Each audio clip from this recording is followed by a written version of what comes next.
One, we are live. We are right now. Good afternoon, everyone.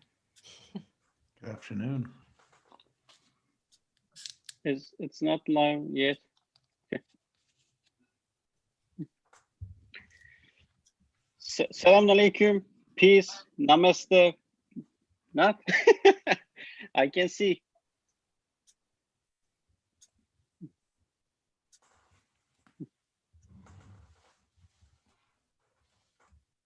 I think we are live, yes? Yes. So I believe it's time to respect everybody's time. So yeah, go ahead. Sorry. Yes, there's respect to everybody's time, and so 12:02.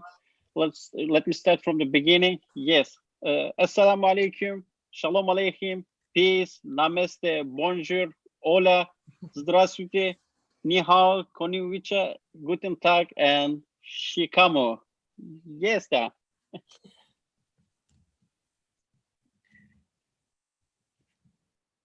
Hello. Yes, my name is Mehmet Oğuz.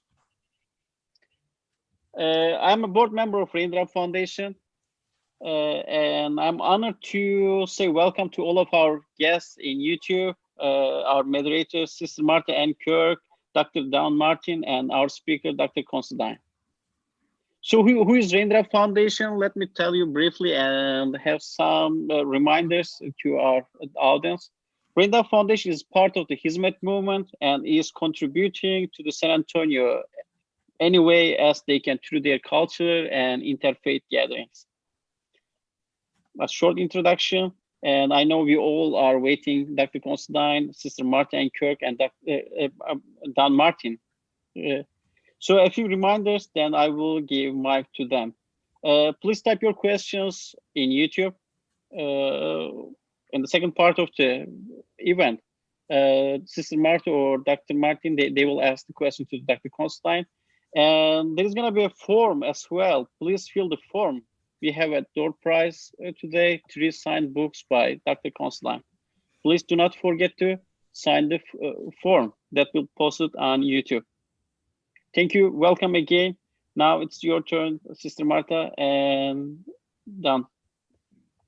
Good afternoon. My name is Sister Martha Ann Kirk. I have been at the University of the Incarnate Word for a few decades in the art department, in the religious studies department, and especially promoting cross-cultural education and encouraging people to be global citizens, encouraging engagement to make a better world together.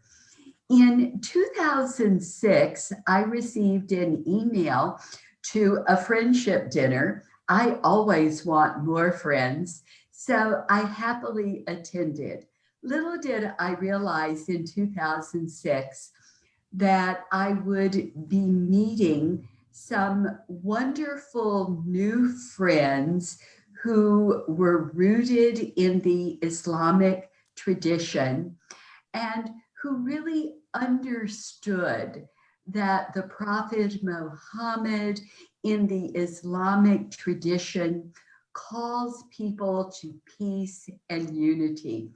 Since 2006, I've had so many opportunities to be with people of the service movement, the Hizmet movement.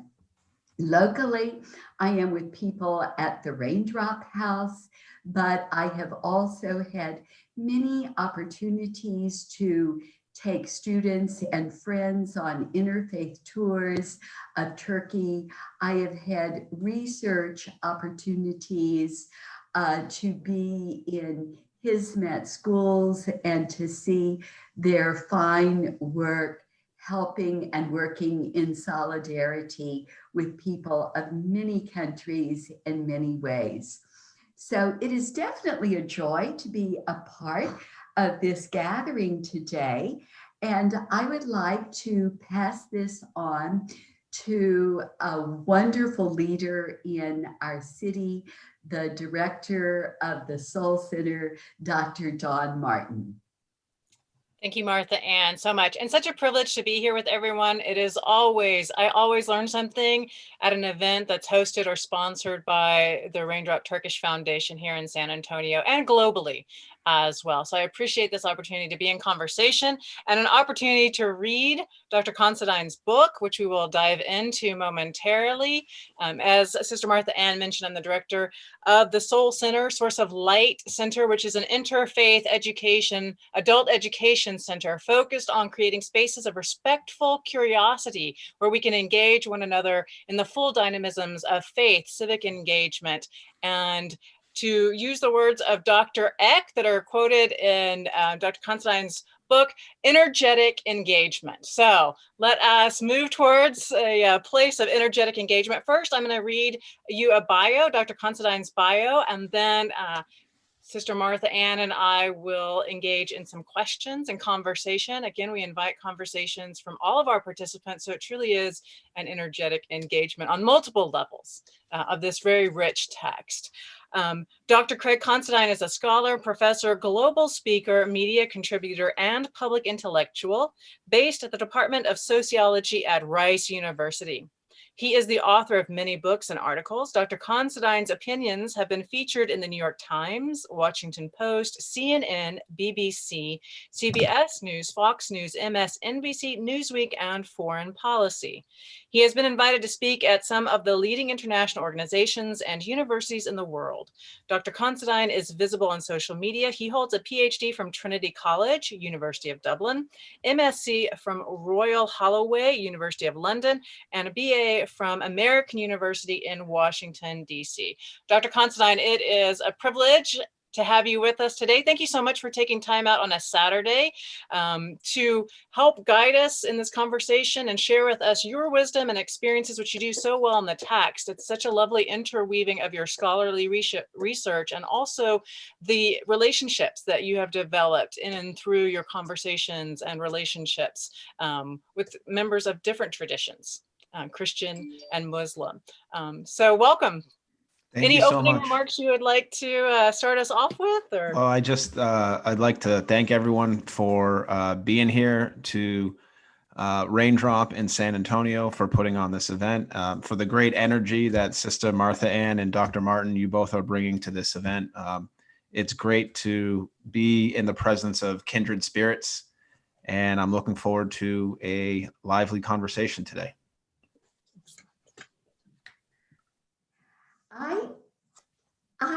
Before we plunge into ideas from the book, I think it's so helpful to get a sense of a speaker's roots. So I'm going to invite you in whatever way you would like to share what led you to study sociology, and then what are some of the early things that got you interested in a faith leader. So actually, I kind of stumbled on sociology when I started my academic career, if I could call it that, at American University in Washington, D.C. This was in 2004.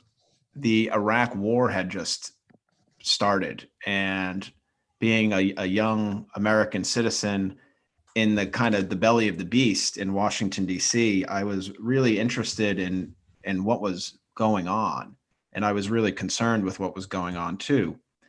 But I was studying international relations at the time. And my main focus was to bridge this perceived divide between civilizations. We were hearing a lot of Samuel Huntington's Clash of Civilizations theory and this kind of historic relationship that the West and the Muslim world have had. And this was an antagonistic relationship. So that's how I kind of got into this field, but I was really blessed to have a wonderful scholar, professor, mentor, role model in my sophomore year at American University, Professor Akbar Ahmed, the former High Commissioner from Pakistan to the United Kingdom and Northern the United Kingdom. And he really took me under his wing. and he was focusing specifically on interfaith angles. So quickly after my kind of political interest, I realized that there was something much more meaningful in terms of our humanity, in terms of spirituality, and actually thinking to myself as a young man that, religion could also be the solution to some of these global issues we're seeing. A lot of people were pointing fingers at, religious traditions or evangelicals and countries and civilizations. And I was, along with Dr. Ahmed, really working to find common ground. And I actually, upon graduating, I moved to London because I was a bit disenchanted in some ways with the direction of the country. And I was like, I kind of want to go see the world. So I moved to London and I embarked upon my master's degree there. But again, that was in politics. So sociology is still not in the realm here. When I graduated from Royal Holloway, this is in 2008, I had the privilege of joining Professor Ahmed on a study called Journey into America, which was a 2-year study. For 1 year, we traveled throughout the United States. We went to over 100 mosques, but we also met with communities of all walks of life. And we were exploring the question, what does it mean to be an American through the lens of Muslims? So Professor Ahmed's an anthropologist. So we were kind of getting into communities and spending time with communities. And we wrote a book and we produced a documentary. The documentary is online on YouTube. It's called Journey into America. And I realized that I had to eventually clip my wings needed to be clipped. I couldn't be with Professor Ahmed forever. And I wanted to carry out a similar study to what Professor Ahmed and his team, which I was a part of, carried out in America. But I wanted to move back to Europe, and I wanted to compare the lived experiences of a Muslim group in the European context and the American context. And I just so happened to stumble on Trinity College in Dublin, which was a university that my father was always like, you should apply, you got to go to Trinity College. And I ended up entering the Department of Sociology there. And it's pretty funny. They made me, even as a PhD student, I had to kind of audit the master's level courses because they were like, well, you have no background in sociology. But again, I'll tell you this, that experience I had with Professor Ahmed was a PhD before a PhD, because I worked so closely with him. It was an ethnographic study. We traveled the country and I got to meet so many amazing people, not just Muslims, people of all walks of life. And it really gave me a glimpse into our country, but also humanity at large. And, ever since these moments in my life, I've really kind of lived sociology. I tell my students, we're not going to just study sociology. We're going to do sociology on an everyday basis, and we're going to live it. And I kind of like to think of myself as someone who incorporates professional, sociological things into my personal life. I try to live my profession in many ways. Thank you so much.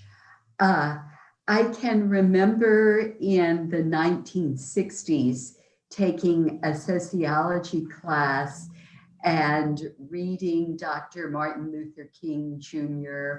and putting it in perspective as good sociologists can do. And here I am with a doctorate in theology, and I am constantly saying, my faith was so strengthened by that sociology class. It was that sociology class that guided me to so much. So thank you for the rich background that you bring from many different perspectives. Now, I'm not quite sure how we should do this, if Dr. Martin and I should take turns with questions, or if I should just continue. I want to be respectful here. I'm up for Whatever, either. Yeah. yeah, whatever seems most organic, Sister Martha, and I'm open to. So if you want me to ask a question, I can ask a question. No. All right, you can. Yes, good. Okay. Well, I'll just build on something that you mentioned, Dr. Considine, and a lot of folks might not be aware of Huntington and this really seminal, and I would argue, as I think you might resonate with, problematic and even destructive phrase, clash of civilizations.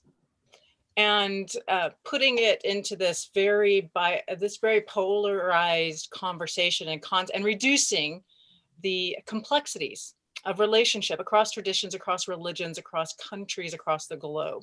So I would love if you would unpack the paradigm shift that you propose with regard to this dialogue of civilizations, which is so deeply rooted in your work with pluralism and the way that you unpack Dr. Eck, who's at Harvard. I think maybe has retired now though, but Dr. Eck's work with the Pluralism Project at Harvard University.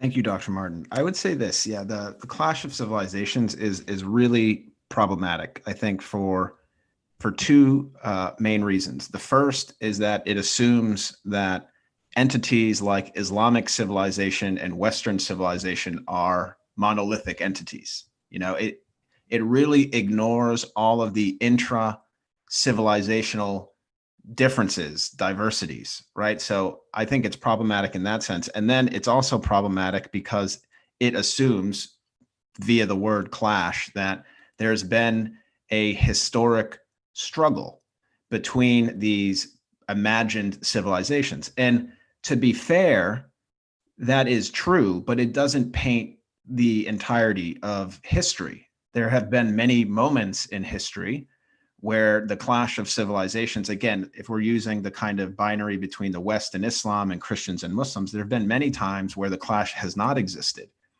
And that the dialogue of civilizations has actually contributed to another term that I actually don't mention in the book, but I'm working on it right now in an additional book.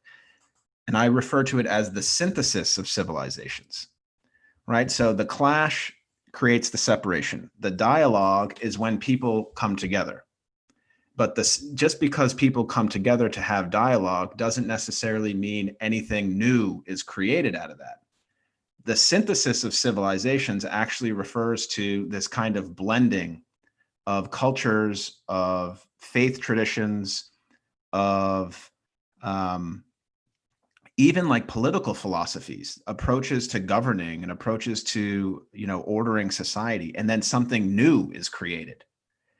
And I think this is really powerful. And I actually talk about this a little bit in the book, but again, I don't necessarily use the word synthesis of civilizations, but in the longest chapter of the Humanity of Muhammad, the 4th chapter, is called Seeking Knowledge.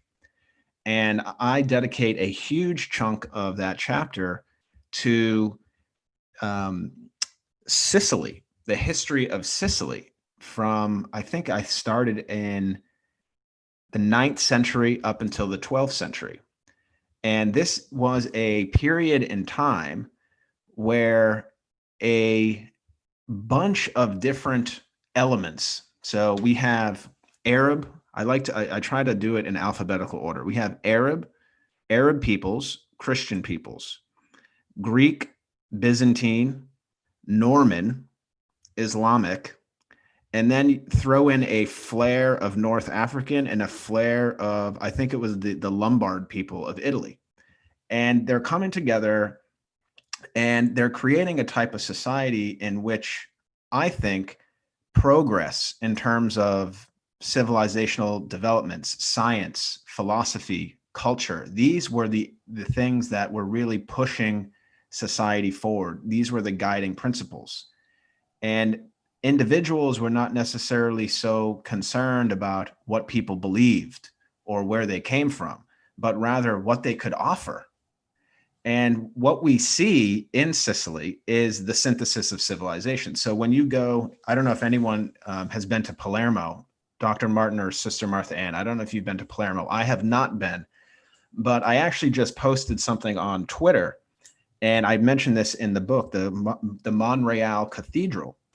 The Monreale Cathedral in Palermo, in Sicily, is unlike any other cathedral in the world in terms of its architecture. And you see Arab, Byzantine, Islamic, all these different flares coming together in one building. And again, it's the blending, it's the synthesis. It's, in a sociological term, we would refer to it as hybridity. Something is blending, something new is coming about. So I'm giving away a future book here, where this is my theoretical framework. It's the clash, the dialogue, but the synthesis. So I'm kind of pushing it even further. And I hope Pope Francis is okay with me doing this, because he uses the dialogue of civilizations. And I love the dialogue of civilizations. But yeah, just because we come together doesn't necessarily mean that we progress together.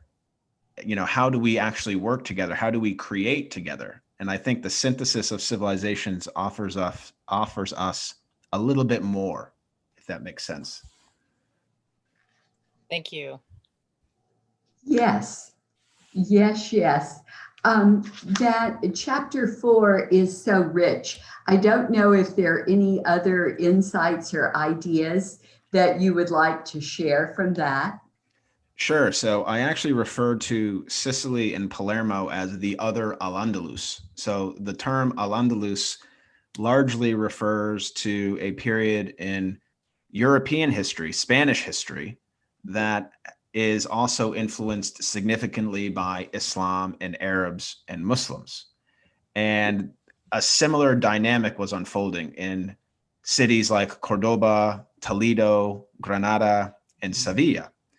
Muslims were the rulers of these cities, but they were also very open to Greek philosophy, to integrating Jews and Christians into the fabric of Spanish life. And they created an immense, I don't even know what you would call it, just a body of knowledge, of science, geography.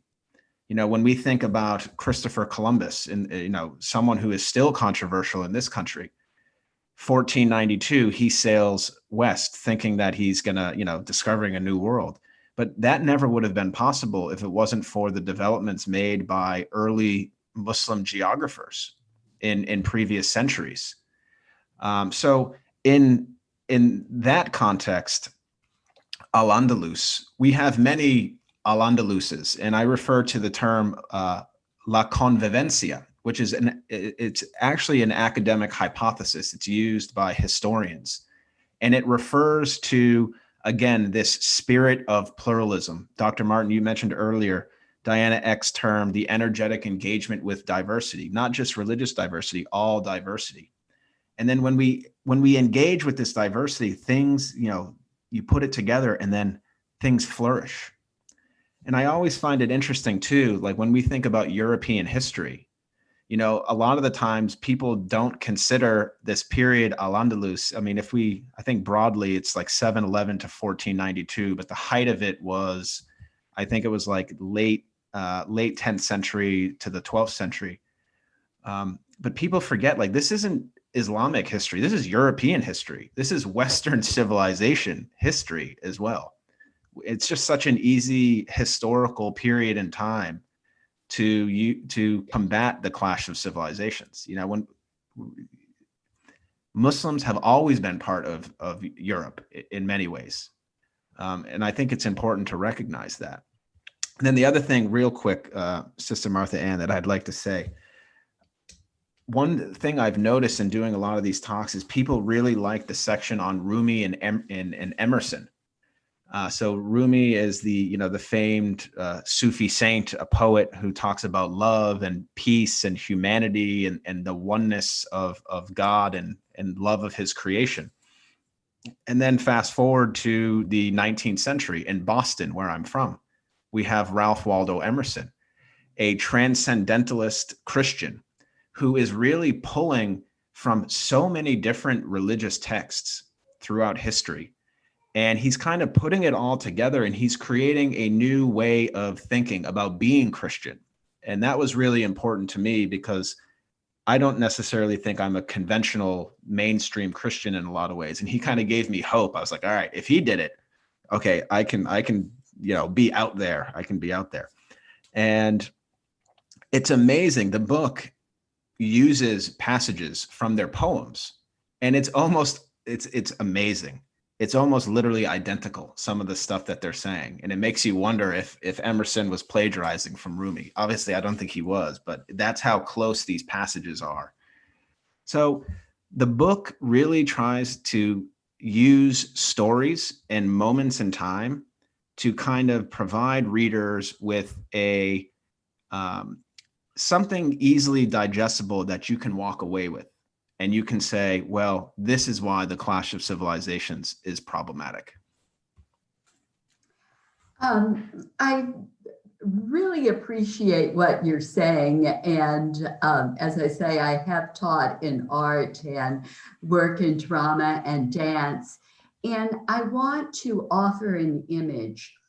If we can think of ourselves as global citizens dancing in a circle together rather than myself and the other. So as you talk about Spain, as you talk about Sicily, I am thinking of when I was a scholar in residence at Tantur Ecumenical Institute in Jerusalem, and I went to a conference at Berzeh University of Ramallah in the Palestinian territories.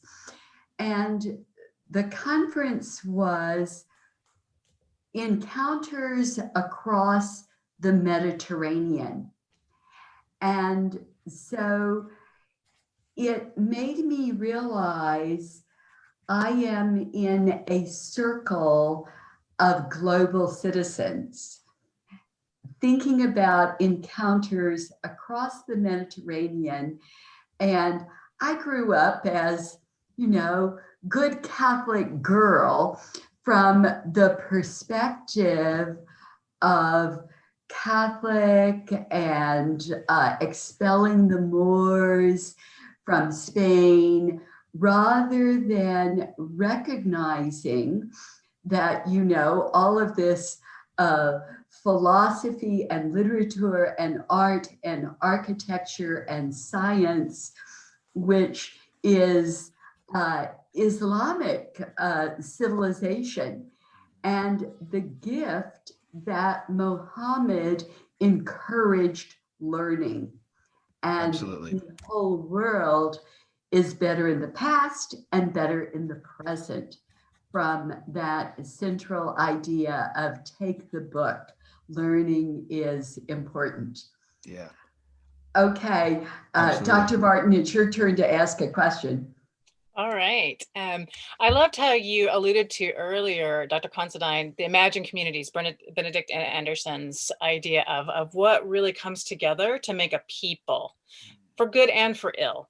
But I would love to draw us, we've talked a little bit about chapter 4, I'd love to draw us to chapter 2, which I thought was kind of created that groundwork then for when you go into talking about women's rights later, and then also the seeking knowledge. But I wonder if you chat with us a little bit about the civic nation state that you talk about, which was really unified by the prophet's emphasis on political rights. Yes, absolutely. So the term imagined communities is, I think Benedict Anderson was talking about this in this, I want to say it was the late 60s, but I could be wrong about that. But he was basically arguing that every nation, how do I put this? Groups within a nation imagine the nation in different ways. And we see this happening with America at the moment. All of these different ideas about what it means to be an American. Essentially, he's saying that nations are kind of socially constructed. They're imagined. And Prophet Muhammad was, in addition to his role as a theologian, as a prophet, as a religious leader, he was also a revolutionary. And he was bringing in a completely new way of life, not only at the social level, but also at the macro political governing level. And if we kind of go back and rewind to the year 610, when he is receiving his first revelations on Mount Hira, the Meccan society and really all of the Arabian Peninsula was very much divided in terms of tribal identities.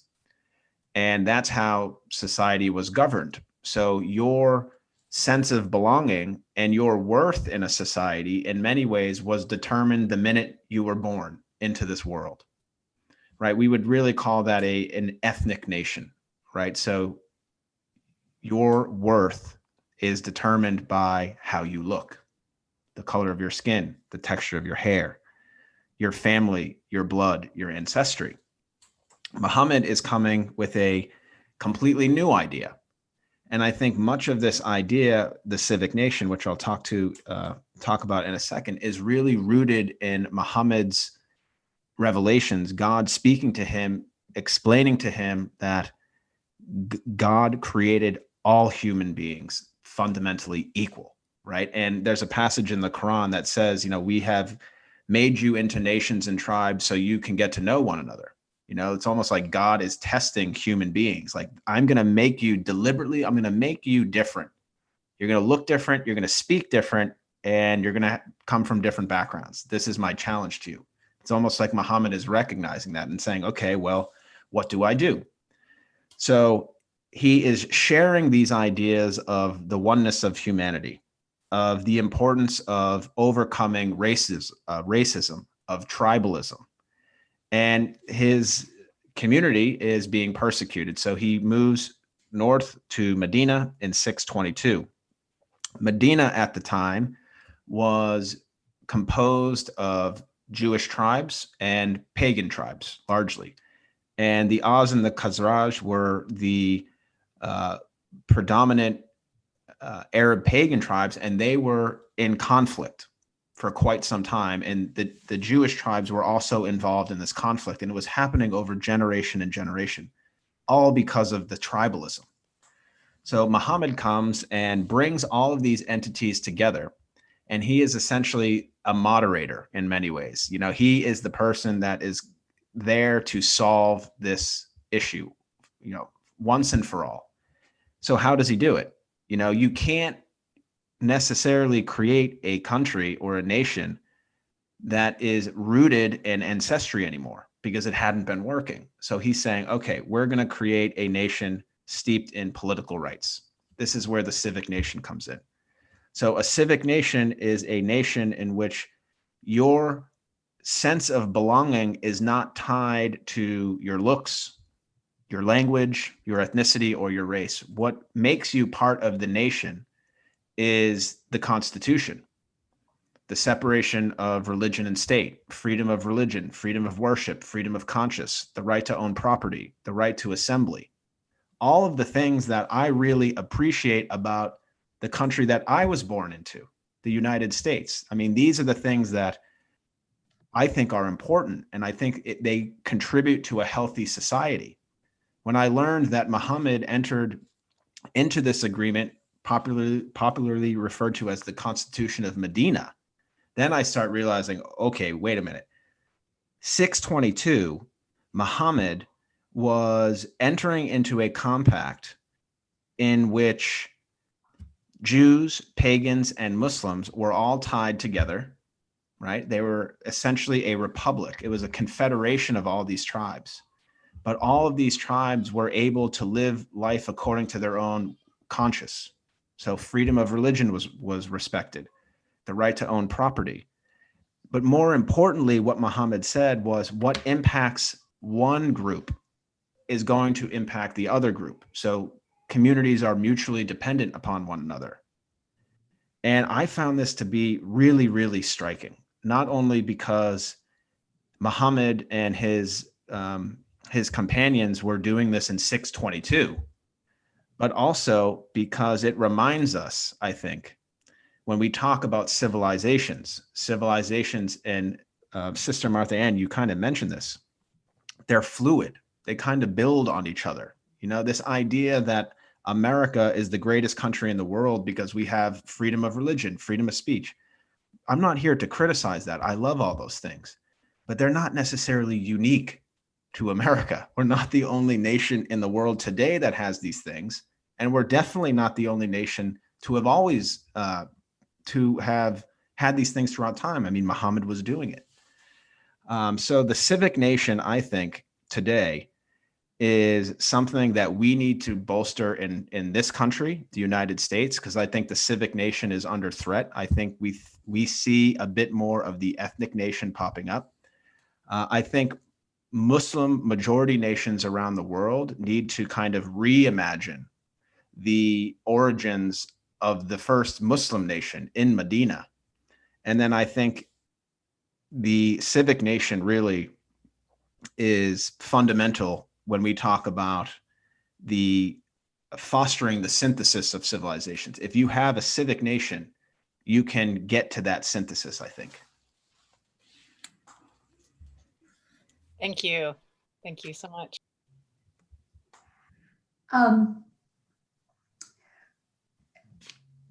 You speak of the tribalism that Muhammad encountered, and in the United States right now, we could use many different terms or languages, but I would say sort of a tribalism. Oh, yeah. Going on in the US. And so continue wisdom from your book in the face of tribalism that we often see around us today. Yeah, the tribalism that we see in America comes with living in such a diverse country, I think. You know, not every nation in the world is as diverse as we are. When we think about tribalism, I think naturally we would kind of run to race and ethnicity, but there's also different types of tribalism, political tribalism, you know, Democrats versus Republicans, liberals versus conservatives. And it's like, you know, there's no middle ground to any of these issues. You know, it's very demarcated. But with Muhammad's vision, again, linked to his revelations, God is saying creation is equal. It's one. Human beings are human beings first and foremost.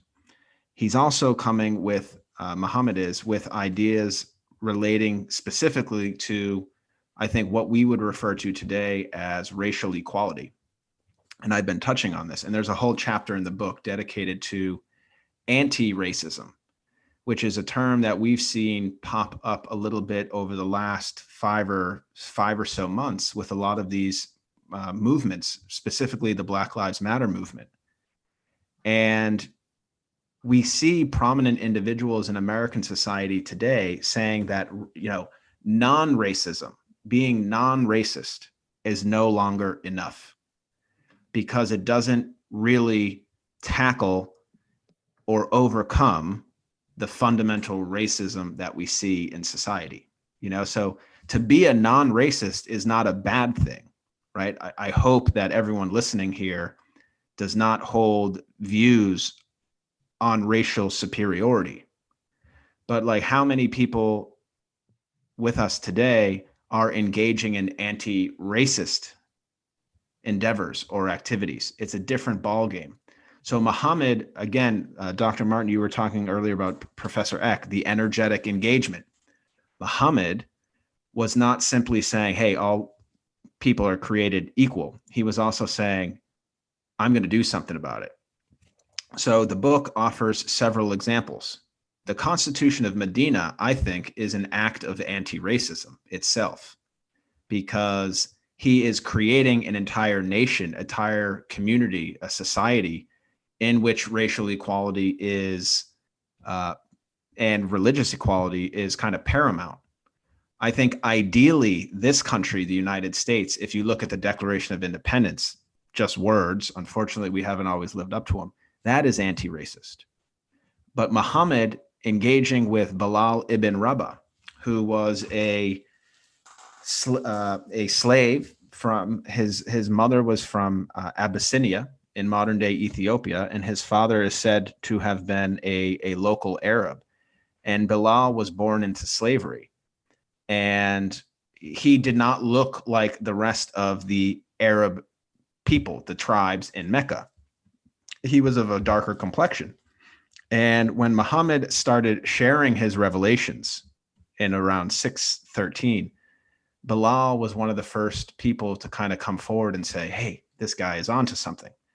And when Bilal was openly kind of professing his belief in Muhammad and the Islamic faith, his slave master was persecuting him to the point of, laying down Bilal on the street in public and putting a stone on him to kind of suffocate him, to the point of saying, renounce Muhammad, renounce this faith. And Bilal wouldn't. And Muhammad and Abu Bakr, one of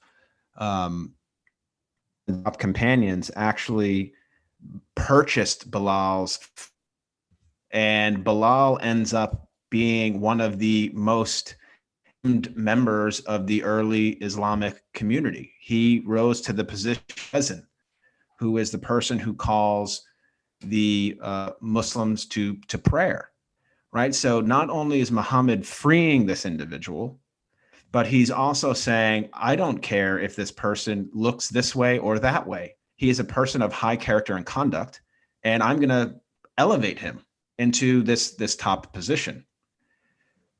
We also see in the farewell sermon in 632, one of the last really public messages, if not the last, that Muhammad gave, and lots of people were present. And it's not a very long speech. If you actually look it up, it's not very long at all. But one of the passages that really sticks out is the emphasis that he places again on racial equality. And I'm paraphrasing here, and I'm sure many listeners are familiar with these words, but an Arab has no superiority over a non-Arab. Black has no superiority over a non-Black. A white has no superiority over a non-white, except, Muhammad said, except in piety and good action. And again, he is leaving this message in the hope that his followers in future generations will create this type of society in which people are valued based on their piety and their good action. I think that is fundamentally anti-racist. And one thing that I love to point out here, and I kind of referenced something similar with Rumi and Emerson. So Rumi and Emerson lived, let me think, it was about 600 years apart or something like that. In 632, Muhammad gave the farewell sermon. In 1963, Dr. Martin Luther King Jr., on the steps of the Lincoln Memorial, I believe it was 63, it could be 61, on the steps of the Lincoln Memorial, engaging in an anti-racist act, just being present at the Lincoln Memorial at that time during the Civil Rights Movement was an anti-racist endeavor. And he says, and I'm paraphrasing, I hope that one day my 4 children will not be judged by the color of their skin, but by the content of their character. So a very kind of close link that we have back to the farewell sermon, 1,000 years apart. One is Muslim and Arab, one is African American, and Christian. Another example to kind of bridge this civilizational divide that is really just in people's, it's an imaginary theory, really.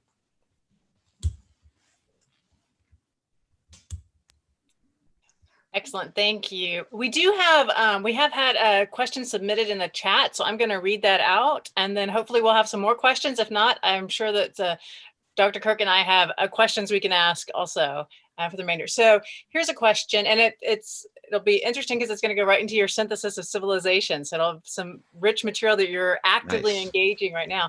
Is dialogue of civilization a prerequisite of synthesis of civilization? Synthesis of civilization sounds more appropriate for organizations or leaders of groups. How would it be relevant for everyday people from different traditions? I would agree. I do think the dialogue of civilizations is a prerequisite. And I'm actually going to reference what you see up here. You see deuce? So DEUCE is an acronym that I developed a couple years ago, inspired by Professor Eck at Harvard. She's getting a lot of shout outs today. So yeah, great. I tried to meet her one time when at the time I was still living in Boston, but I think I was too big of an amateur for her at the time. Anyways, DEUCE. Okay, so DEUCE helps us imagine what the dialogue of civilizations and pluralism actually looks like if we were to kind of activate it. You know, how do you engage in the energetic engagement with diversity, which leads us to the synthesis. So DEUCE is a 5-step process. The first thing that we, again, to set the foundation for the synthesis is to talk to one another, to dialogue. And let me stress too that there's a tendency, I think, in this country and probably in other, to dive into interfaith dialogue and to get right into the messy stuff. You know, why does the Quran say this about Jews? Or, you know, going to Deuteronomy in the Old Testament, does it say about, you know, whatever? And I don't think that's the best approach to interfaith. I think the best approach in engaging in dialogue is to start at a very tree level of human beings. So when we engage with the other, we do so in a way that makes sense in light of being a father, a mother, a husband, a child, a colleague, whatever it is. But just to really kind of make a connection at a human level, not necessarily on a religious level, but at a human level first, because that helps develop trust and that helps develop rapport. And I don't think we can really achieve anything unless we trust one another, unless we are comfortable around people. You know, I mean, it's human nature. We're not going to be comfortable with strangers all the time. Once you've created this environment where, okay, we're talking, we're understanding, we can start educating one another. This is when we can finally, you know, start picking up the books. And because we trust one another, then we can trust what people are saying. Well, it's like, well, this passage of the Quran is actually referencing this. It's like, oh, okay, I see what you're saying. Once we move past the dialogue and the education, the understanding is more of a state of mind. This is when the comfortability between people is at a different level. It's on a higher plane. When we're seeing eye to eye, and this is when we're like becoming friends, kindred spirits. The C is about commitment. And once we understand one another, then we can start laying out principles that we believe in. You know, what do you and your community commit yourselves to? What matters to you? And then the E is engagement. That's when we work together with people across these perceived divides and we go public with it. And I think that's where the synthesis towards the end here, the synthesis could come in. You know, it's not guaranteed, but I think all of these things need to be in place for the blending, the hybridity, and the kind of fresh perspective of society and communal building. All of these things I think need to be in place. It's not, you know, it's not like that. You can't just snap your finger and say, hey, synthesis of civilizations is here. You know, it's hard work. It's really, really hard work. And I'm sure Dr. Martin and Sister Martha Ann, like, I'm sure you know that dialogue, real dialogue, you know, none of this kind of surface level stuff.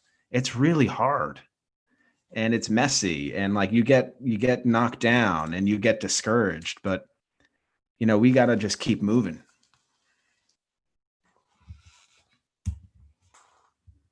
Especially in our current environment, which you already have touched on with regard to what does it mean to engage not only energetically, but from a place that's non-anxious and rooted in some of the common values, and how do we start talking about those common values? And that's one of the things I loved in chapter 6, just to give an overview of some of the different flavors that are still rich within the text that you offer for us here. And I love the emphasis. I mean, it's entitled The Golden Rule, so for everyone who wants to read the book, that gives you a sense of its broader topic, but also you highlight that in a culture of encounter, which is another phrase you might want to unpack a little bit for folks, that we have to look for those common values, those common commitments. So maybe we're at the level of commitment even before we can get here.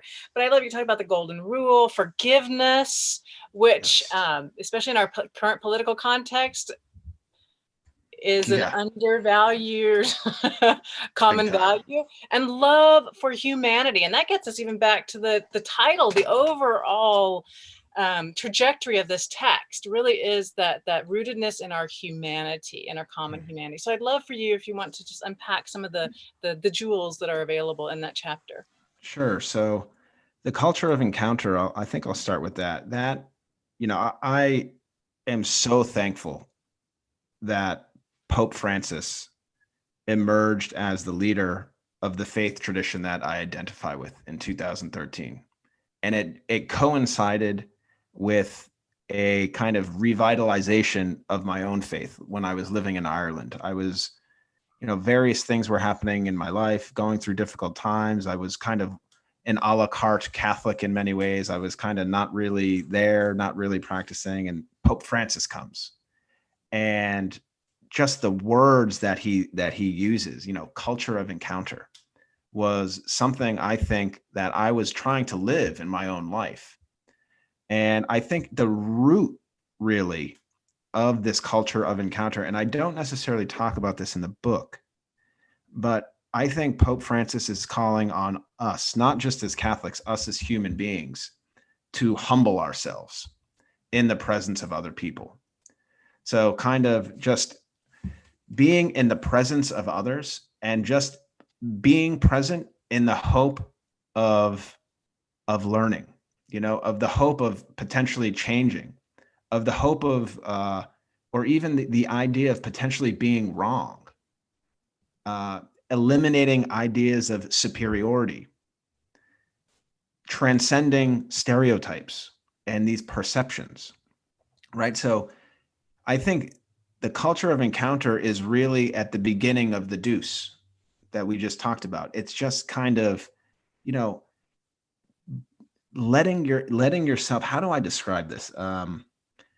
It's a humbleness, but I think it's more than that. And maybe I would love to hear from our two other esteemed speakers here. I mean, if you don't, I'm not trying to take the easy way out. I'm just genuinely interested. Like, what is the culture of encounter to you? Because for me, it's being humble, to let people's histories, lived experiences, knowledge kind of get into us to the point where we don't reject things anymore. We just say these people have value. What does it mean to you? If I could put on my teacher hat here.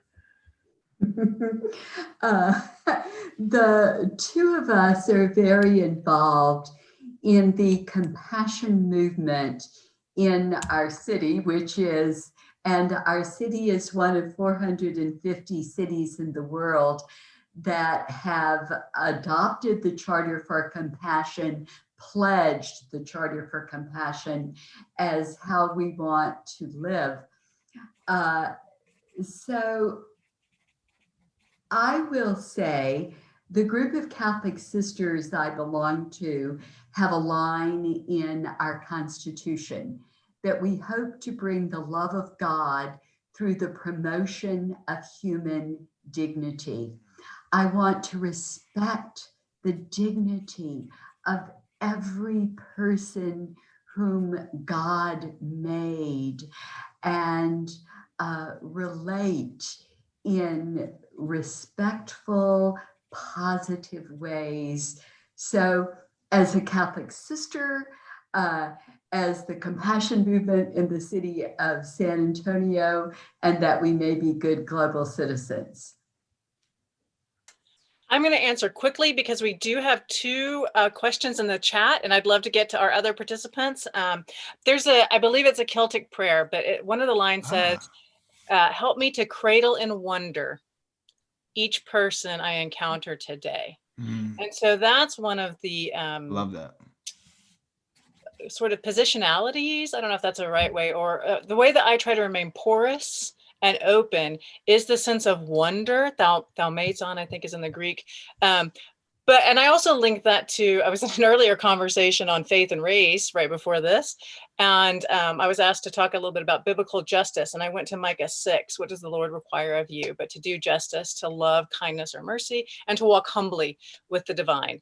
And so that to me puts right at the center relationship, human, divine, and that since we also have the tradition in the Christian, the Jewish, and the Muslim, is the sense of the human dignity is tied to the fact that God created humans, and then in the Genesis text specifically, in the image of God.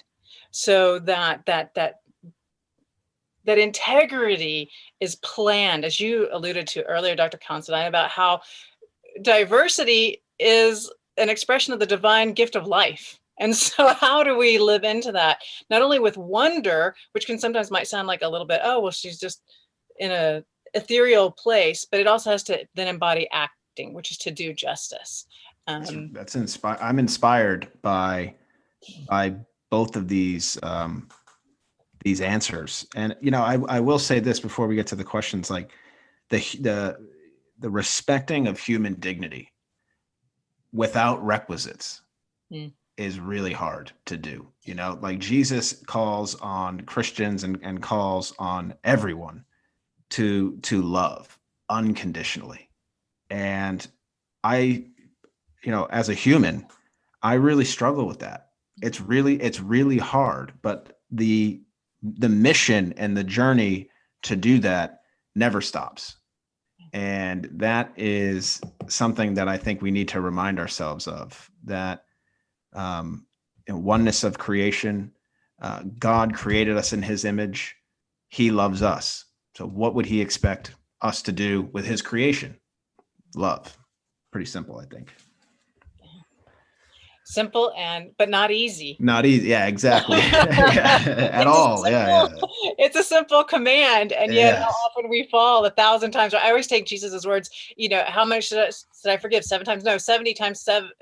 70 times 7. I'm always like, I fall down 1,000,000 times. And if I can get back up, then that means I'm making a little bit of progress towards what it means to love unconditionally.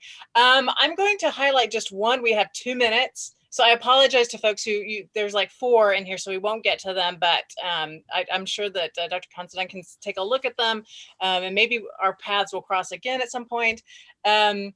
But I'm going to get from someone, here's from Mehmet. If you can give only one suggestion to us on how to contribute to humanity, what is it? What would that be?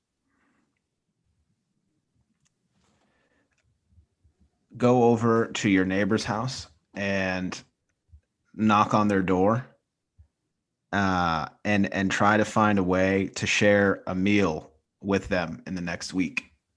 I think food, being from an Italian family, can do wonders. And I think we really, as people of conscious involved in this type of work, we really do need to think, I think, in minimal ways. How do we, you know, start not only with us, but our surroundings, you know, our neighbors. You know, we can't just, you know, vote someone into office and say, voila, we've done it. It's not going to happen. You know, it really does. I think it starts at a micro level, and I think it could potentially become contagious. You know, if you can become friends with your neighbor, and then your neighbor has friends that then you can reach out to as well. I think that's where it starts. Like, I live in Trump country, really, in Texas. And I'm talking like flags waving and everything. And I have become friends with one of my neighbors.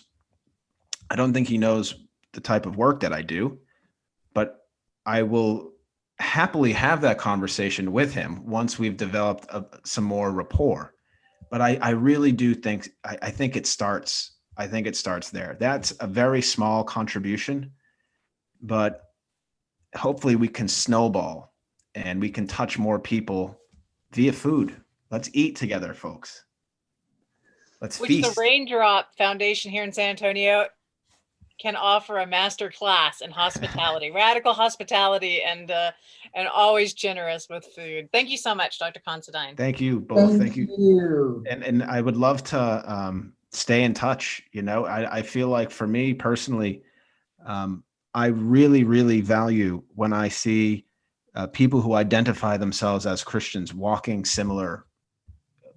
similar roads, because sometimes I feel like it's a lonely road doing this type of work. So thank you both. Love you both. And thank you for being here too. Thank you. And Thank you. we're out of time, but I want to be sure everyone reads the chapter about women also, because that's important. It's been wonderful to be in this conversation. Yes, thank you all to who join us on YouTube, Dr. Considine, Sister Martha, and Dr. Martha. I want to take this opportunity to ask a really short question to Dr. Considine. You have another book is in line, People of Book, Ya Ahl Kitab, and it's coming shortly in 2021, I believe. And I was wondering if we can host you one more time. Yeah, absolutely. Yeah. So the people of the book, Prophet Muhammad's Encounters with Christians. It's currently being reviewed. Hopefully it's a positive review. If it is, it'll be published by Oxford. If not, it'll be published by Hearst. And then this book is a biography of Muhammad's life told through the lens of his interactions with Christians. And it's also a sociological book. So it's a biography, and it's been a wild journey reading about the Christians that Muhammad was actually encountering, and then diving into Christology, which is, we'll save that, Mehmet, for I think a future talk. Yes, and we'll keep in touch, and we are going to reach out the raffle winners as well. Before I close the event, we have 2 more Meet the Author series. They will come in November and in December. One is with Dr. Sindan C. It's a children's book, but I believe we all can read it. Fakuza C keeps going. The true story of the oldest person who ever ran a marathon. He was more than 95 when he ran the marathon. And another book is by Dr. Ismail Mesut. He's from United Kingdom. Moral Responsibility in Contemporary Islam, a critical examination of Fethullah Gülen's contribution.